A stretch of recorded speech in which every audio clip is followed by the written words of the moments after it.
You are listening to the Stave Off podcast, the podcast that gives you the information you need to stave off illness and injuries, letting you live a happy life. And now your hosts, Nick and Christina.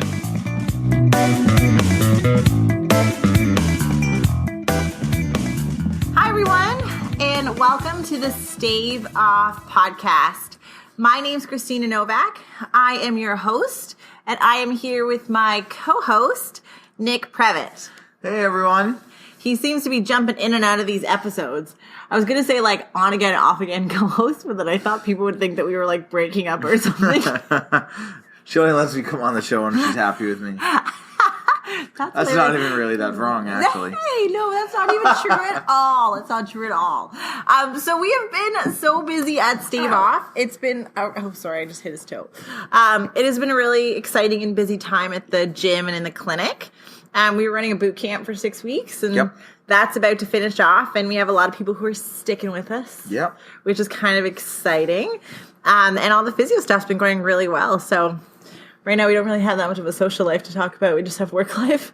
And we know each other, too, so. Yeah, it's not like we can kind of catch up on what's happening in each other's lives. No workplace gossip. Yeah, well, maybe. Well, there is. But it's to us.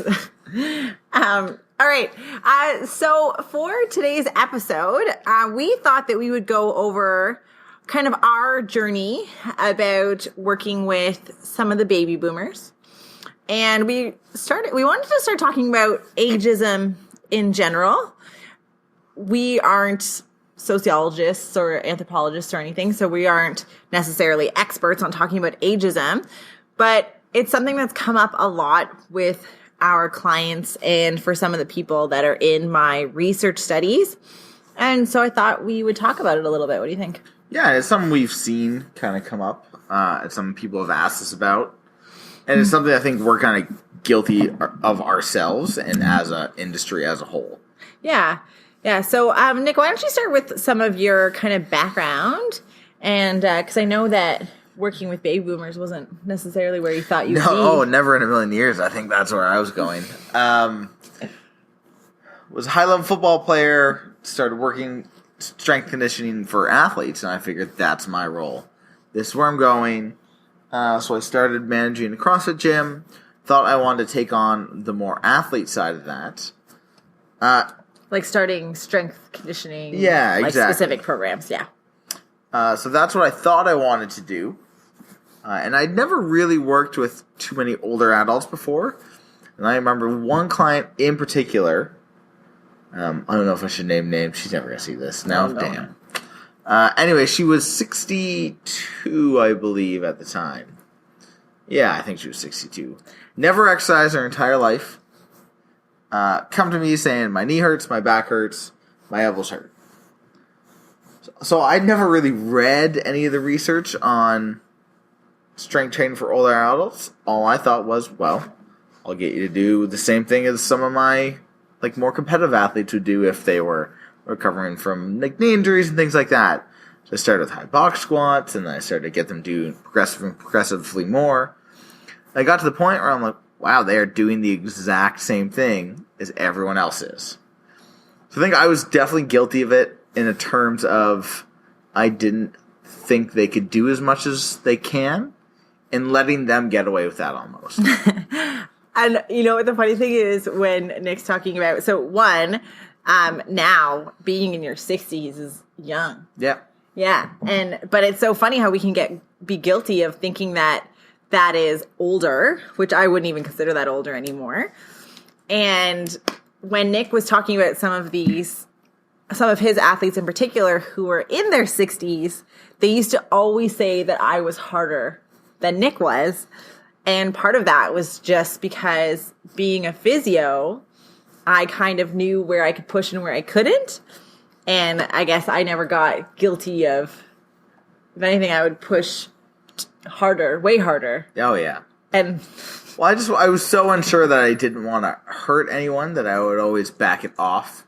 Yeah, which I think is fair, and it's totally ethical. That's what you want to do, right? You're do no harm. Yeah, but there's a point where you're almost doing your client a disservice by backing it off too early, and that was what I was doing completely. And I would talk really slow, and I would really over-explain some of the movements sometimes. And it was completely unnecessary. And it was completely unnecessary. And the more I get used to it, the more I start to work with older adults. That was stupid. And so we learn, right? Like we learn, and now a good chunk of our clients are in their 50s, 60s, 70s, and to me that is not old. I've had a 90-year-old do burpees, and I will continue to push that for sure. Yeah, and now like I can say to our 72-year-old client, we're going to squat today, and he'll go and grab a bar and set up the rack. It's like before I would always think I have to like, okay, we are going to put this bar in here, you're going to adjust it to your shoulder height, and I would go through it step by step every time. And I can see how if you're a person, if you're a former professional, you had your whole career, you did everything, now you're tired, and everyone kind of treats you like you're kind of stupid. Or like you can't do anything on your own. Yeah, for sure. I've had so many of our clients who come into the gym side, not necessarily the physio side, and I say, okay, you're going to go grab that 35-pound bar. And they look at me like, you're not going to do that for me? And of course I'm not going to do that for you. You're perfectly capable. And it's interesting to see kind of that switch.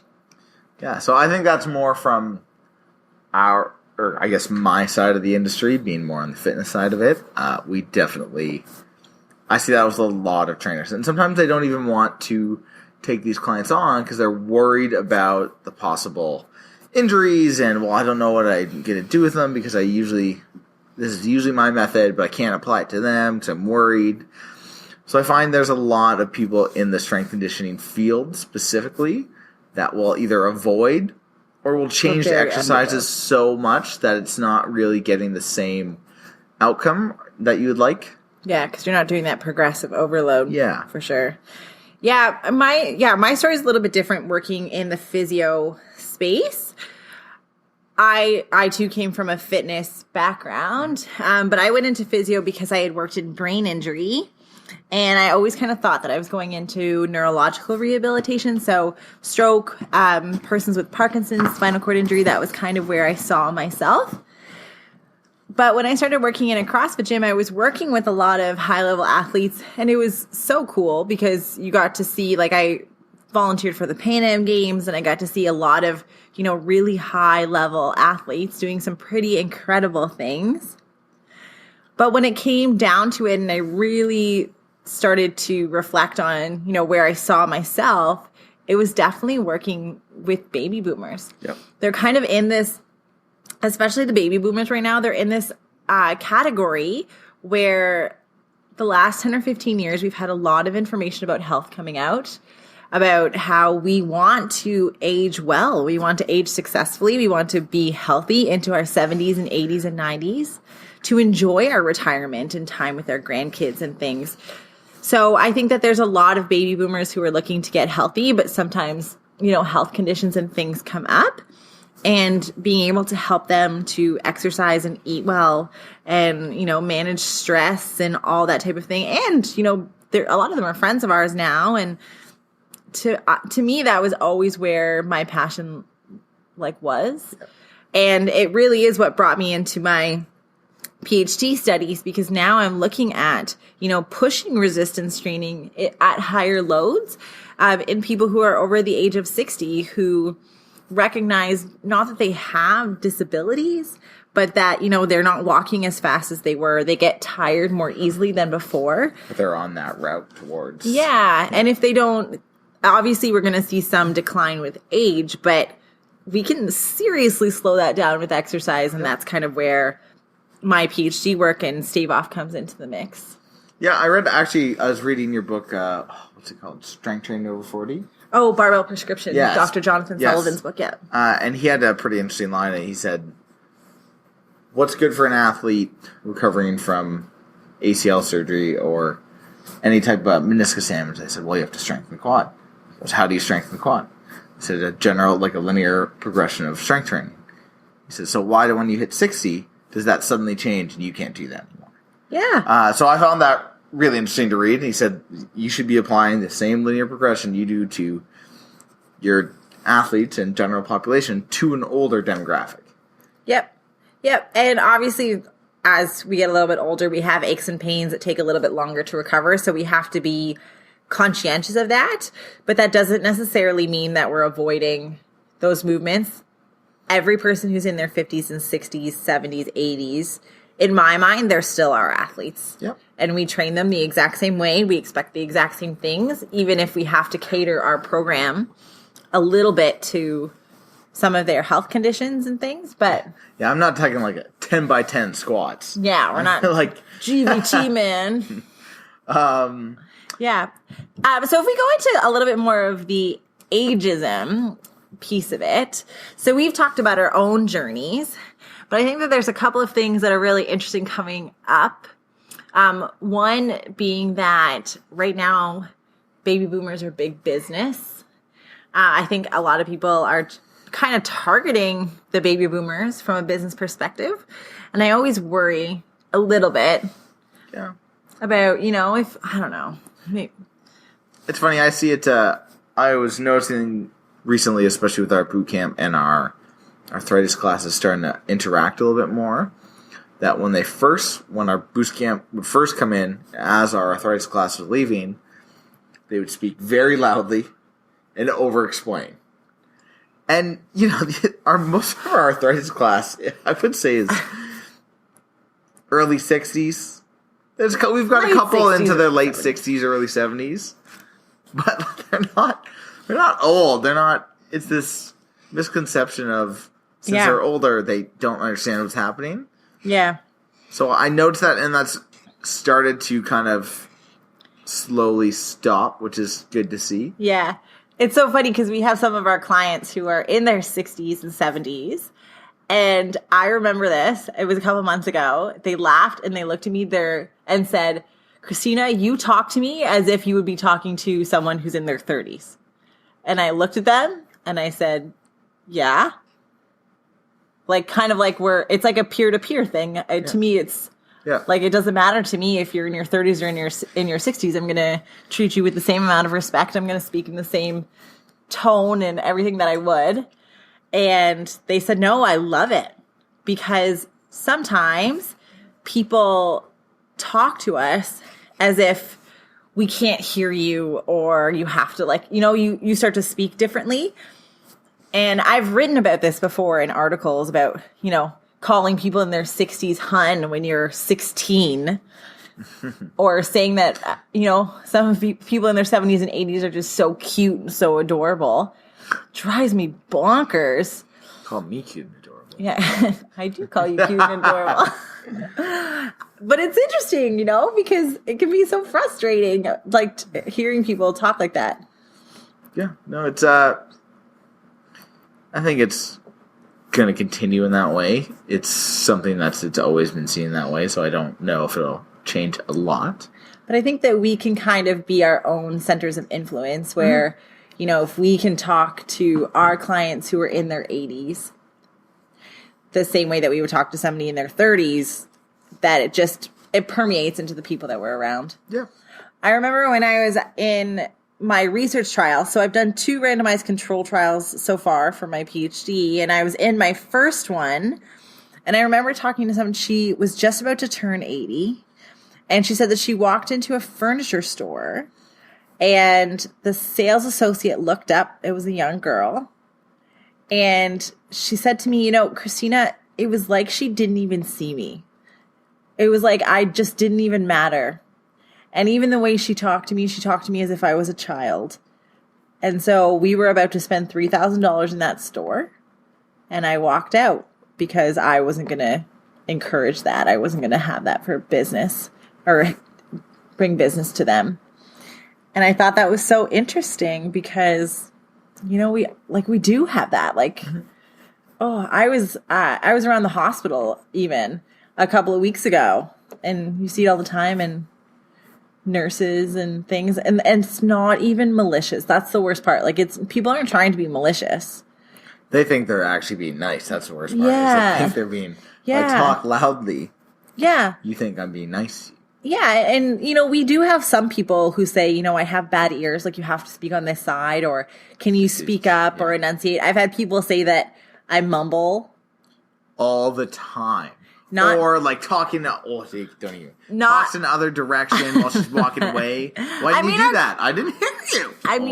I mean our clients, not you, who say that to me, and I have to make sure that I enunciate. But that's usually me having a conversation with them and saying, is my volume okay? Can you hear me all right? If I know that they've told me that there is a hearing issue. Yeah. Yeah, for sure. And yeah, I think Nick and I have kind of found a niche that we really enjoy. I think our arthritis class is like the most fun. They're sassy. Oh, yeah. They will tell us where to go, which is amazing. And we just have so much fun working, with people in their 40s, 50s, 60s, 70s, 80s, 90s. I haven't worked with anyone who's 100 yet, but I've worked 91 and 92 on an exercise program. And they were picking up kettlebells and, getting up off the floor and things like that, which is so awesome. And yeah, so I encourage you to start having those conversations. If you feel that way, to speak to those people, and you probably don't even realize that they're doing it. Yep. No, and they think the worst part is they think they're being considerate by talking slowly and over explaining. Yeah. And sometimes that's appropriate and sometimes it's not. They could just be nervous too. Yeah. Yep, for sure. But you'll never hear me call somebody who's older than me hun, or dear, sweetheart, or dear. Yeah, that's another one. Hey, lady. Maybe it's more of a pet peeve of mine than it is a pet peeve of anyone else. It would be nice if someone called me hun. Yeah. So that is our podcast episode for today. We thought we would go a little bit impromptu and, start talking about just some issues that we see coming into the clinic. We've had, a lot of pretty candid conversations with members of ours who really value communication and value the language that we choose to use. And I think it's a sign of respect as well, trying to meet that person where they are, whether it's, me talking to you the same way that I would talk to someone who is 30, me showing respect to somebody who is older than me and is very distinguished, using Mr. So-and-so or Mrs. So-and-so when appropriate, or, having to speak a little bit louder for people who do have hearing loss and having that conversation, but not assuming that because they can't hear you that they necessarily don't have intelligence, or that just because they're old they have hearing impairment. Oh yeah, that too. Because sometimes, especially with all of the headphones and loud music that we have done, we probably have more hearing loss than some people in their 60s and 70s being in our 20s. Yeah. So I will post the article in the show notes related to Don't Call Me Hun, because I have written about that in the past. So that's been honey. She's got a big thing about this hun. I don't know why. I really don't like it. So I've written about it in the past. I'll link to the article in the show notes. If you haven't yet, please subscribe to the podcast. We want to reach as many people as possible. And if you know some people who have an interest in health, especially from a rehab perspective, and would be interested in the podcast, we hope that you share it with them. Otherwise, have an amazing week. Yep. And Nick and I will talk to you next Monday. If she lets me on. Yeah, if I let him on. He's got to behave. All right. Bye, guys.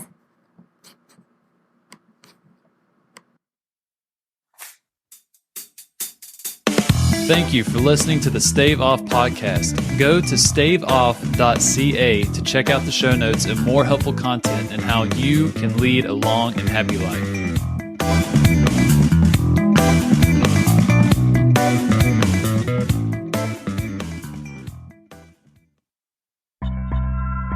This podcast is brought to you in partnership with the Senior Rehab Project at seniorrehabproject.com.